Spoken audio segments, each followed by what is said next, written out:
Politics now, and what New Jersey Governor Christie needs the least as we speak here. Obviously, he's got enough headaches on his mind here, but this time it strikes to the heart of what has been his biggest positive during his time in office. Yes, there's been the personality, the authenticity, but this comes as the press against Christie continues over the GW bridge flap, and at least 4 investigations now looking into what Christie knew and, of course, when he knew it. Well, tonight, there are groups asking serious questions about Christie's record in the wake of Hurricane Sandy. Now, Sandy's response, often touted by many, including this program, is one of the strongest selling points about him as a leader, as a governor, his cooperation with the president, bolstering his bipartisan bona fides.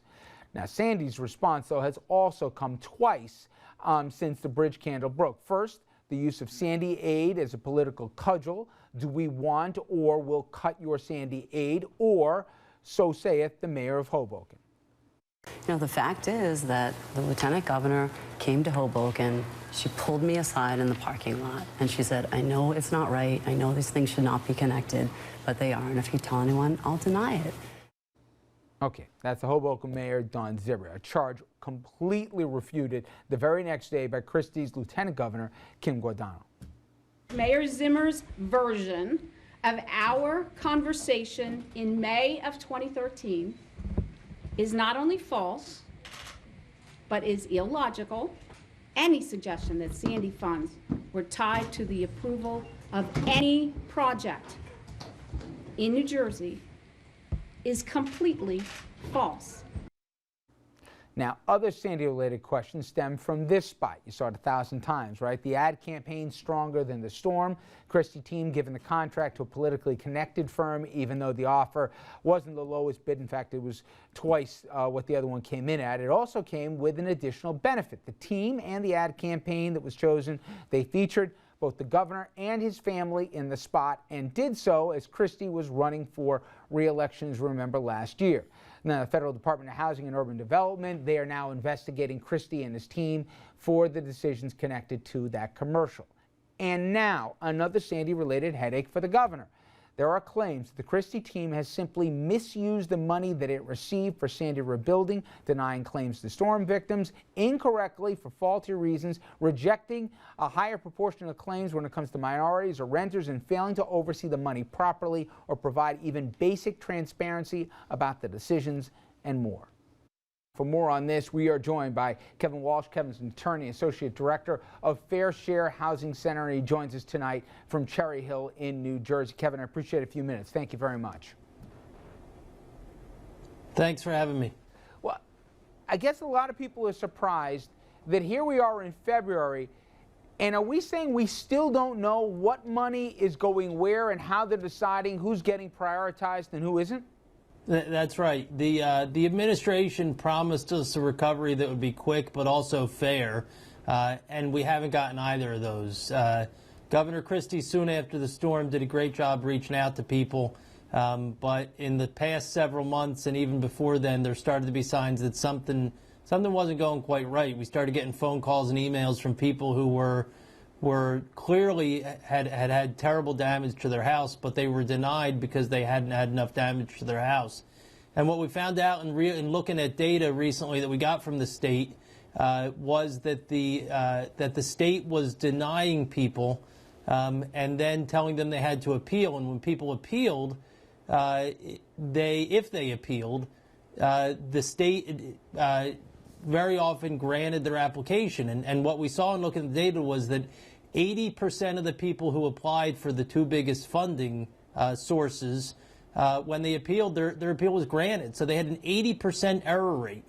The state has not disputed it. In fact, it's acknowledged that that was the error rate, and it's blaming it on FEMA. It said FEMA gave it bad data. You know, before we get into the tired history of how we got to where we are, right now as we stand, and the governor's office said they're going to appropriate another nearly $1.5 billion, do we know who's in charge of the recovery effort? Do we know who at least is accountable for where the money goes? The buck certainly stopped with the governor, and he is a cabinet member who's leading the effort, but they recently fired the lead contractor which had a $70 million contract. There's been no accountability as to why that group was fired. And the secrecy around all this is what causes as much concern as anything. Kevin, in researching this before the interview, I assumed, it turned out I was wrong, that there's some basic requirements after a storm. For example, the areas most damaged, they get treated and they're put a priority on them. And I didn't assume that there'd be a distinction between a homeowner or a renter, but it turns out that either the requirements aren't being followed or they're not even clear what has to happen, but you're getting senior centers built in areas that weren't even damaged by the storms, and you have other areas that were decimated that haven't seen any money. Can you give an explanation to the audience at home? What are the rules, if there are any, about who gets help and when? There are developers that are getting funding to build housing outside of areas that are damaged. And one of the things that's bothered folks is there's been pretty clear political favoritism, with the governor admitting that he did it because he was getting pushed by some folks in the community, one of whom ultimately endorsed him. And while housing throughout the state is needed, and some of that housing has been in counties that were hard hit, what really concerns us is when political favoritism is part of what gets the money spent. And I think it's a legitimate question to ask why the developments that were funded, especially when there's little transparency. We had to sue the state just to get the basic rules that the state is operating under in allocating these funds. And the only place where people can get those rules is on our website. So, Kevin, the person on the outside says, wait a second, we can find the money to do the stronger than the storm ads and whatever else, but who's making sure the money's going where it is? I thought there was a thing called like an integrity monitor, let alone that at a certain point when you're getting contracts, I guess above $5 million, you got HUD that's got to approve it. Can you go through the checks and balances about who's checking where the money is going? And then secondly, are there any thresholds they're going to have to run by the $1.4 billion before it gets spent? Yeah, so there was a law passed earlier this year that required integrity monitors, which are independent auditors of sorts, people that look out for waste, fraud, and abuse by the state and its contractors. 10 months after that was set up, the programs aren't in place from what we can tell.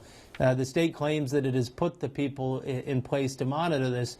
But what you have is up to $1.8 billion that decisions have been made with regard to. Not much of the money has moved, but decisions have been made that someday it will move and who it will move to and what it will be used for.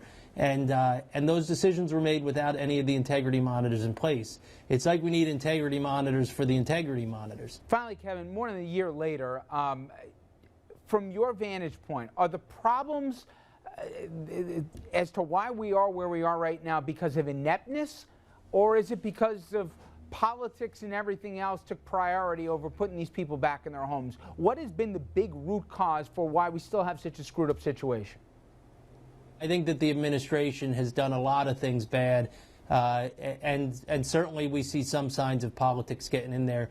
I think at the end of the day, people here are optimistic we can get past this. We can get to a point where politics aren't playing a role, but instead it's demonstrated need.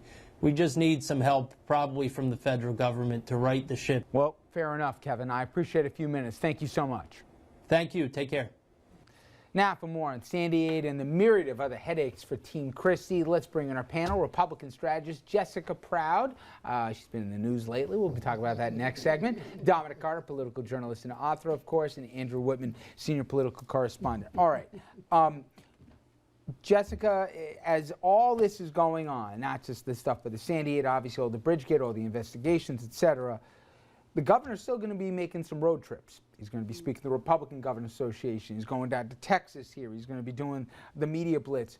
If he was your client, would you say lay low, or would you say get in front of as many cameras as you can and change the subject? No, they're on offense right now, which is exactly where they want to be. If they're hiding from people, it looks like they did something wrong. So they're making the right moves, and they have the right people out there standing behind them saying that they're sticking with them. We're giving him the benefit of the doubt. So I would have him do exactly the same thing.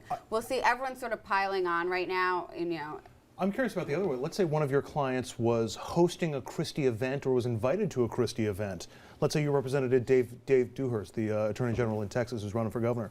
Would you say be seen with the governor, be seen with Christie, or would you say keep away? I think until there's evidence that suggests otherwise, everyone should give him the benefit of the doubt right now, and that's exactly what the advice I would give.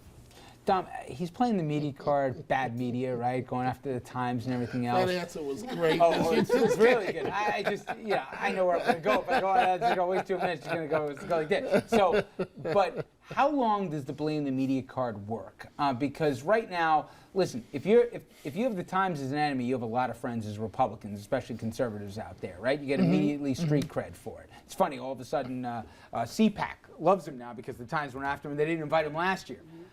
But how long does that work for as a strategy? You've seen a lot of guys say, oh, it's the media, right? It all depends. If the Times comes up with the goods, then this time period could be over a lot sooner than expected. You know, it's interesting, Richard. I just wanted to say this. The troubles that you went through that Governor Christie is going through, this is what happens when they tell you you're the man and you're larger than life. And look at your poll numbers, Governor, and look at how bad you beat your token opposition who was up against you. You start believing the hype. You start going away from the rules a little bit on the edges, and then you find yourself in this situation. And so my colleague says the piling on by the media, but then she runs away from Andrew's question. MSNBC has been running this story nonstop. They need people to keep giving them investigations. With all due respect, because they're getting a lot of stuff day after day here. But Andrew, if people listen carefully, he has to pick one of two negative answers for this. Forget about the investigation, which will play itself out. If you look carefully at the housing post-Sandy, and then also even with the investigation with the bridge, he's going to answer the questions to say, hey, I don't deal with the details of it. The persons that I, farmed it out to. But even looking at Sandy, and the Times did something with this today, for example, Cuomo met with the transportation folks, and they got those rail cars above ground. Yeah. They didn't do that in Jersey to a tune of about $120 million in damage and stuff. And again, his answer at the time was, I don't deal at that micro level. Details, right, with the detail part. Either you screwed up and you were inept, or you farmed it out and you weren't a manager on the detail. Either one's not a great answer, but it seems like he's got to pick one or the other. Well, we've said this before when it comes to the bridge and the I didn't know what my staff was up to defense that he's going for. Either he's done something wrong with the bridge, with ordering the lane closures, or with Sandy in terms of not moving the cars out of the way and protecting the investment of the state, or his defense is that I'm incompetent at doing it, or that I do my job badly. I didn't know what my subordinates were doing. I don't meet on that level. It's not a very good sales pitch when you're seeking higher office, and it's not the kind of sales pitch that will keep you very active at your current job if you keep it up. I'm sorry, though, talking about management, what about management of the Port Authority? You have Pat Foy, who's the executive director of the agency that doesn't even know what's going on, the dysfunction at the highest levels, and they say, oh, well, it's New Jersey's side, like it's some bifurcated agency. Wait, that's not fair. It was never. That's why I can't believe I'm defending the Port Authority, right? But the board, Pat Foy stepped in and said, time out. Who ordered the bridge lane? Who ordered the lane closures here? After the fact, he after it was overruled already. the Jersey counterpart who said, no. But you're talking about management. How Jessica, did that allow to happen Jessica, the to New begin Jersey with? appointees by definition have operational control No, of the they Port Authority. don't. They absolutely do. The executive director has control over the entire agency. It is not. It should not be a balkanized system, and it was never that way under previous administrations. In fact, Wildstein directly went to his supervisors and complained that New York was reopening the lanes. And then, this is one of the additional questions, did Christie call Cuomo and say, your guy's trumping my guy right now? So that's going to play itself out. It's just that Christie's in a box right now, but he's creating narratives that he's going to have to live with one way or the other, either as, they acted without my authority and basically they went off the reservation and they didn't listen to or do what I wanted them to do, or I knew when I had my fingerprints on it. I'm only saying this is something that's going to kind of define this thing for the next few months one way or the other. Trust me, you're going to want to talk about the next subject. Now, we could get some clarity here. It will be the Republican nominee who's going to challenge Rob Astorino. But it could come with a headache, and a headache that comes with a toupee. No, I'm talking about Donald Trump. But Rob Astorino here, the man on your screen, if he is the candidate, both the challenges he'll face, not just from an incumbent governor, but also from wings within his party. Jessica knows this story better than anybody. She's going to tell us about what may lie ahead.